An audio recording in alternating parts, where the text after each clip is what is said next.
Bag পেয়েছি, সঙ্গে অন্যান্য ধরনের স্ন্যাক্স এবং অন্যান্য গিফটসও ছিল। জি, আমরা নবীন, সেই হিসাবে আমরা নবীনবরণ পাচ্ছি, এটা তো অবশ্যই ভালো লাগারই বিষয়। সংগঠনের কার্যক্রম বলতে আজকেই যেমন ভাই বললেন যে শনিবার থেকে বাস চালু হওয়ার বিষয়টা, এটা অবশ্যই একটি ভালো উদ্যোগ এবং আমাদের বিশেষ করে মেয়েদের হলের বিষয়গুলো, এই হল সম্পর্কেও যদি কোনো একটা উদ্যোগ নেওয়া যেত তাহলে অবশ্যই ভালো। জি, আমি এই সম্পর্কে তেমন কোনো ধারণাই রাখি না। তো আমাদের কলেজেও তেমন আর কি ছাত্র সংগঠনের সঙ্গে আমি জড়িত ছিলাম না, তো তাই তেমন একটি ধারণা নেই। কেমন ক্যাম্পাস চাচ্ছেন? অবশ্যই রাজনীতিমুক্ত ক্যাম্পাস। আসলে রাজনীতি বিষয়টা ভালো, কিন্তু এভাবে ট্যাগ লাগায়, দলের ট্যাগ লাগায় হচ্ছে বিভিন্ন ধরনের রাস্তায় রাজনীতিকে নিয়ে যাওয়া, এটা অবশ্যই চাই না।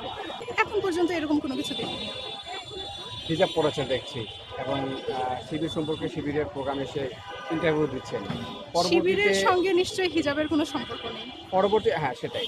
পরবর্তীতে আপনাকে ছাত্রী সংস্থার কর্মী বা কোনো নেত্রী হিসেবে আপনাকে আবার ট্যাগিং দেওয়া হবে কিনা?